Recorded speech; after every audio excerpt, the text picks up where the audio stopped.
ପିଲାମାନେ ମୁଁ ତୁମକୁ ଆଜି ଗୋଟିଏ ଗପ କହିବି। ତାର ନାମ ହେଉଛି ଏକତାର ବଳ। ଜଣେ ଧନୀ ଲୋକର 4ଟି ପୁଅ ଥିଲେ। ସେମାନେ କୌଣସି କାମ କରୁନଥିଲେ, ପରସ୍ପର ମଧ୍ୟରେ କଳି ଝଗଡ଼ା କରୁଥିଲେ। ପୁଅମାନଙ୍କର ଏଭଳି ବ୍ୟବହାର ଦେଖି ଧନୀ ଲୋକ ମନରେ ସବୁବେଳେ ଦୁଃଖ ଥାଏ।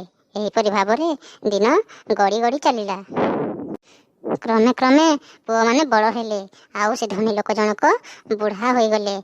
ଥରେ ତାଙ୍କର ଦେହ ବହୁତ ଅସୁସ୍ଥ ହେବାରୁ ସେ ଦିନ ରାତି ଖଟ ଉପରେ ପଡ଼ି ରହିଲେ। ଦିନେ ତାଙ୍କର 4 ପୁଅଙ୍କୁ ପାଖକୁ ଡାକିଲେ।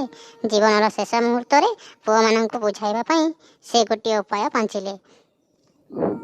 ଆଉ ସେ ବୁଢ଼ା ଲୋକ ଜଣକ ଗୋଟିଏ କାଠି ବିଡ଼ା ସେମାନଙ୍କୁ ଦେଇ ଭାଙ୍ଗିବାକୁ କହିଲେ। 4 ପୁଅ ଯାକ ବହୁତ ଚେଷ୍ଟା କରି କାଠି ବିଡ଼ାକୁ ଭାଙ୍ଗି ପାରିଲେ ନାହିଁ। ଏହା ଦେଖି ବୁଢ଼ା କାଠି ବିଡ଼ାକୁ ଖୋଲି ଦେବାକୁ ପୁଅମାନଙ୍କୁ କହିଲେ। ଏଥର କାଠି ଗୁଡ଼ିକୁ ଭାଙ୍ଗିଲ ଦେଖି ପୁଅମାନେ ଗୋଟି ଗୋଟି କରି ସମସ୍ତ କାଠି ଗୁଡ଼ିକୁ ଭାଙ୍ଗି ପକାଇଲେ।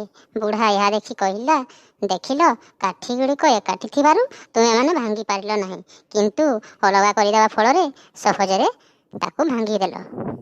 ସେହିପରି ତୁମ୍ଭେମାନେ ଯଦି ନିଜ ନିଜ ମଧ୍ୟରେ କଳି ନ କରି ମିଳିମିଶି ଚଳିବ, ତେବେ କେହି ତୁମର କୌଣସି କ୍ଷତି କରିପାରିବେ ନାହିଁ।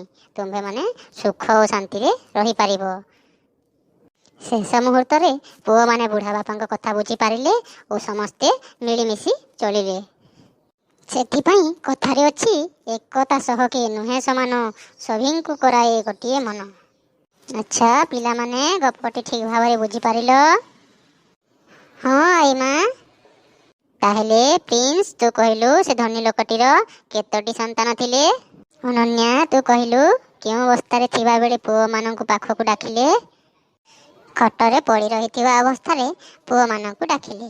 ପ୍ରିନ୍ସ, ତୁ କହିଲୁ ପୁଅମାନେ କି ଶିକ୍ଷା ପାଇଲେ? ପୁଅମାନେ ଏକତାର ବଳ ବିଷୟରେ ଶିକ୍ଷା ପାଇଲେ।